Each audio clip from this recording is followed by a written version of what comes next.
Poltekkes Sukabumi. Di sini saya akan melakukan penyuluhan kesehatan terkait dengan COVID-19. Apakah benar ini dengan Arul? Ya, benar. Ya benar. Oh iya. Untuk kontrak waktu dan tempatnya, kontraknya kurang lebih 15 menit. Tempatnya di sini apakah bersedia? Ya, bersedia. Oh iya.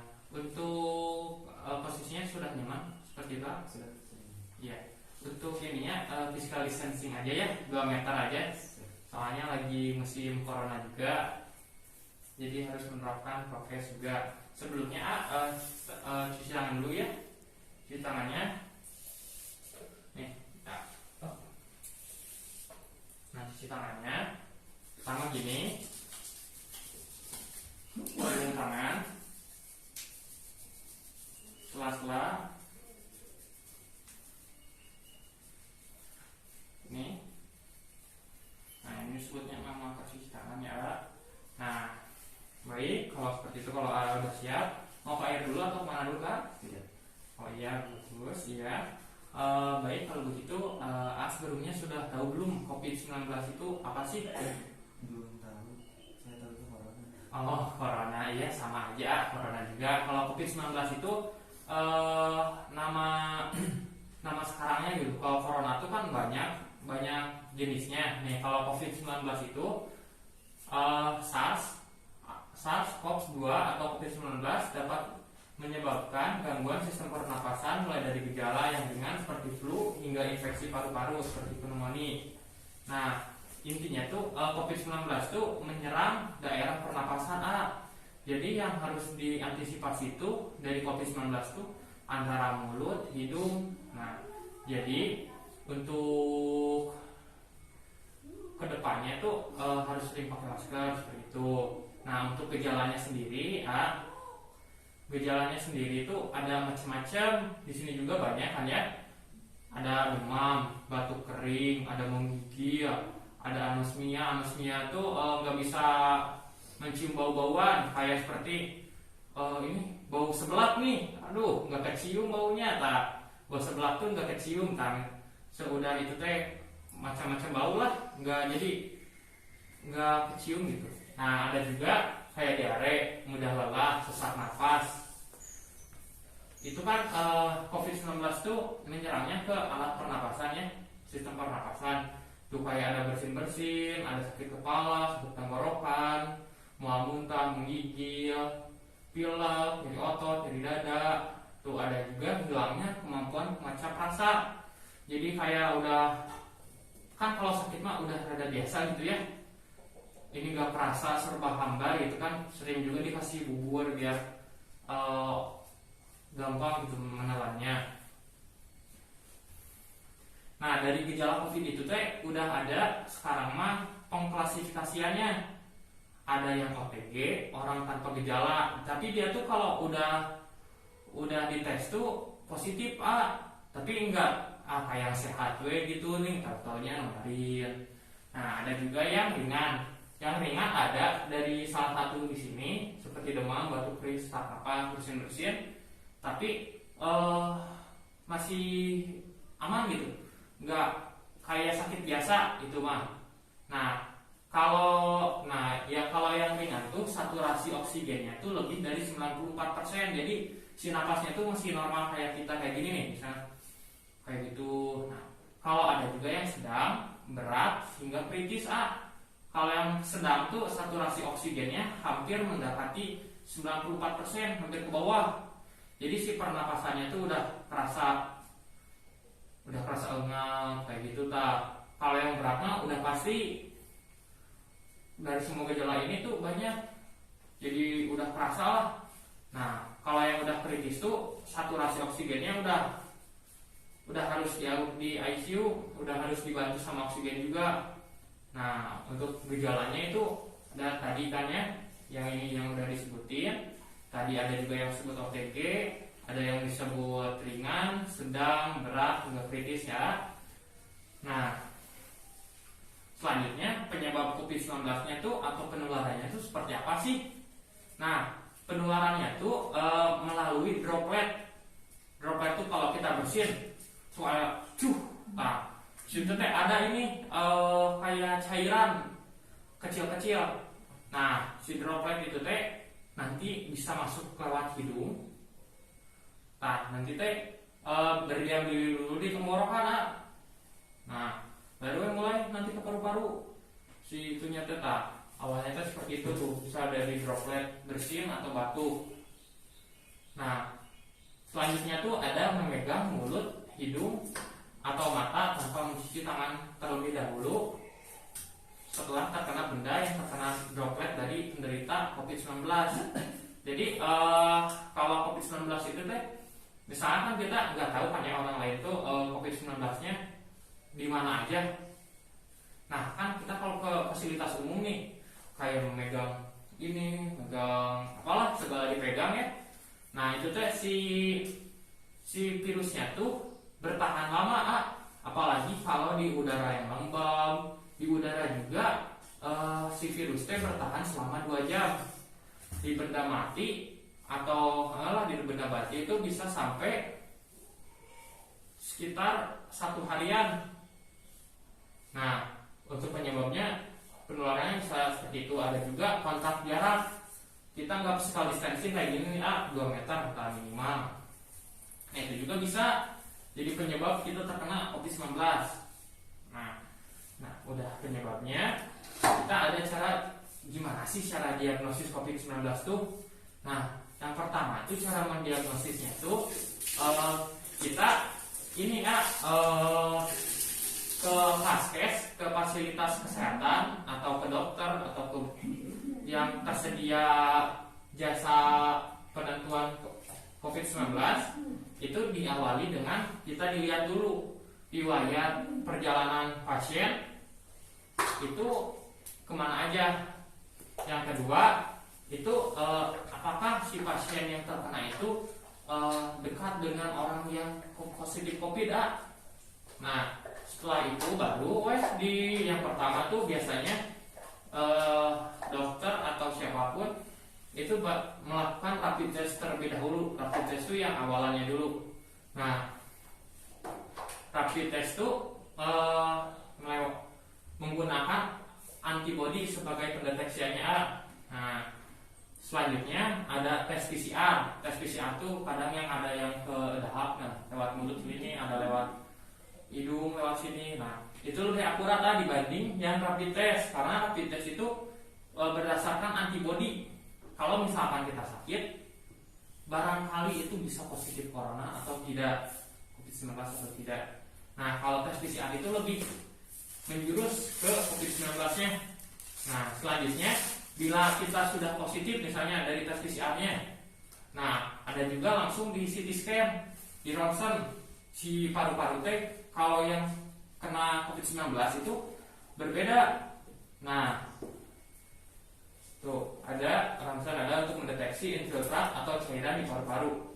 Selanjutnya ada analisis gas darah untuk memeriksa kadar oksigen dan karbon dioksida di dalam darah. Nah, ada juga tes darah lengkap. Nah, untuk pendiagnosisannya seperti itu. Yang pertama itu dicek dulu kita pernah kontak nggak sama pasien COVID. Nah, kedua riwayat perjalanan pasiennya kemana aja, ke tempat ramai enggak. Nah, seperti itu kan sekarang tuh banyak klaster ya. Dimulai klaster terkecil itu kan klaster keluarga, ada masyarakat. Wah, banyak lah, ada klaster perbelanjaan. Intinya mah banyak, harus dihati-hati aja. Terus sekarang selanjutnya pencegahannya gimana sih? Nah, pencegahan COVID-19 gimana sih? Nah, yang pertama tuh kayak kita gini, physical distancing 2 meter, minimal 2 meter. Nah, selanjutnya gunakan masker saat beraktivitas di tempat umum atau keramaian. Nah, selanjutnya juga maskernya ada macam-macam ya. Ada yang masker N95 ini khusus medis. Kalau sekarang udah banyak ya N95 tuh. Selanjutnya ada masker bedah atau surgical mask kayak yang pakai AA ini, pakai saya. Ada juga masker kain. Nah, untuk masker ini tuh ada waktunya gitu. Jadi keefektivitasannya menurun. Kayak masker kain ini kurang lebih bisa dipakai sampai dengan 3 jam gitu. rutin mencuci tangan dengan air, sabun atau hand sanitizer di air yang mengalir. Nah, misalkan kayak tadi nih, hand sanitizer bawa aja kemana-mana kan bisa ya, ada yang di sini juga. Nah, itu bisa cuci tangan 6 langkah tadi. Nah, yang saya kan ini awal ini, punggung, sela-sela, ini, kuku jari, kuku-kuku jari. Nah, seperti itu ya, ayah. Masih ingat kan ya? Nah, selanjutnya jangan menyentuh mata, hidung, mulut sebelum cuci tangan. Kalau habis dari luar atau habis megang dari mana-mana lah, intinya jangan berani-beraninya pegang-pegang area-area di wajah seperti itu. Nah, selanjutnya bisa dengan tingkatkan pola hidup sehat, kayak makanan yang bergizi, bukan asal makan. Yang penting sehat, tapi makanan yang bergizi tentunya kan itu buat meningkatkan imunitas tubuh badannya ya. Ya. Nah, selanjutnya hindari kontak dengan penderita COVID. Itu mah sudah pasti tentunya ya kalau hindari kontak mah ya. Nah, selanjutnya tutup mulut dan hidung dengan tisu saat batuk atau bersin. Nah, lalu buang tisu ke tempat sampah.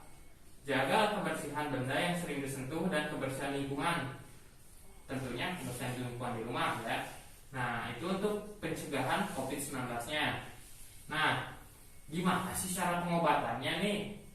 Nah, sebetulnya untuk COVID-19 ini obat pastinya itu belum ada. Tapi untuk saat ini tuh udah ada gitu, dari pemerintah sudah mengeluarkan vaksin-vaksin ya. Di antaranya vaksin Sinovac, AstraZeneca dan sebagainya lah. Sebelumnya udah divaksin belum? Sudah. Oh iya, bagus kalau itu. Yang keberapa? Yang pertama. Oh iya. Selanjutnya tadi yaitu yang pertama bisa divaksin. Nah, yang kedua itu bila merasakan gitu ya, aduh ini mah rada pilek, rada pusing ya gitu, bisa isolasi mandiri di rumah. Waktunya itu kurang lebih 10 sampai 14 hari. Bagi yang isoman tuh bagi yang OTG, yang tanpa gejala, yang merasa inilah yang sudah berkontak dengan yang positif bisa isoman gitu selama 2 minggu atau 14 hari. Yang ringan isoman itu. Jadi jangan langsung ke rumah sakit, takutnya kan di rumah sakit itu banyak juga ya yang dirawat karena COVID. Nah, takutnya memberatkan kita juga nanti. Jadi sebaiknya isoman dulu aja bagi yang ringan. Nah, untuk yang sedang, berat, kritis itu sudah harus ke rumah sakit. Dikarenakan takutnya itu ada penurunan ke kritis, ke berat itu karena cepat juga. Nah, selanjutnya setelah isolasi mandiri, nah ukur suhu tubuh untuk pendokumentasian. Misalkan kita pagi diukur nih segini, misalnya 38,3. Nah, sorenya atau malamnya tuh diukur lagi. Itu aja, jadi dicatat gitu. Jadi kita punya acuan gitu. Kita harus semangat lah kalau gitu ya. Nah, tadi juga cuci tangan itu haruslah dari mana-mana, sudah dari luar, dari mana lah, beli barang, menerima uang. Nah, seperti itu. Banyak minum air putih juga itu harus, karena nah, sudah banyak minum air putih, istirahat yang cukup, jadi jangan begadang kalau lagi kena COVID atau lagi COVID sekarang itu jangan sering begadang, karena itu bisa menurunkan imunitas tubuh. Karena kan tubuh itu perlu istirahat. Kalau kita terus-terusan si tubuh dipaksa untuk bekerja, jadi nanti capek. Nah, oleh karena itu istirahat yang cukup ya. Nah, misalkan kalau gejala-gejala yang tadi ada batuk, kering, demam, sesak napas, itu kita konsumsi obat sesuai dengan hasil konsultasi dengan dokter. Nah, bisa obatnya itu beli obat pereda batuk, demam, nyeri lah, gitu lah ya. Nah, bila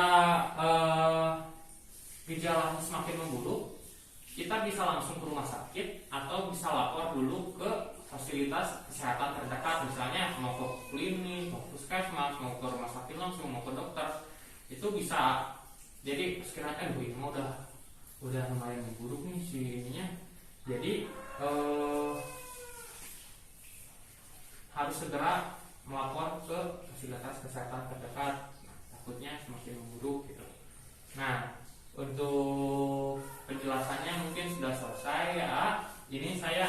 pamflet, ada leaflet juga. Nih ini takutnya nanti lupa atau bisa ini di rumah nanti ada yang inilah takutnya lupa. Nah ini ada leafletnya yang bisa dibaca-baca aja ya. Nah sudah jelas ya. Ada yang mau ditanyakan belum? Ada yang mau ditanyakan nggak? Ya mungkin ada satu pertanyaan ya, untuk masker itu apakah bisa dicuci ya? Kalau masker, kalau masker yang ini sih tentunya nggak bisa ya. Kalau yang N95 ini sekali pakai. Nah untuk masker medis seperti ini tuh nggak bisa dicuci. Nah sesudah dipakai tuh harus segera dirobek agar tidak bisa didaur ulang oleh orang lain. Nah sedangkan masker kain itu bisa dicuci ya. Nah tapi untuk masker kain itu efektivitasnya itu hanya sekitar kurang lebih 3 jam bila pemakaiannya terus menerus di luar misalnya. Nah untuk pencucian masker kain ini sendiri ada cara-caranya, kayak harus pakai air hangat kayak gitu air hangat, pakai deterjen itu samalah ya. Tapi yang masker kain ini jangan disatukan dengan baju pencuciannya.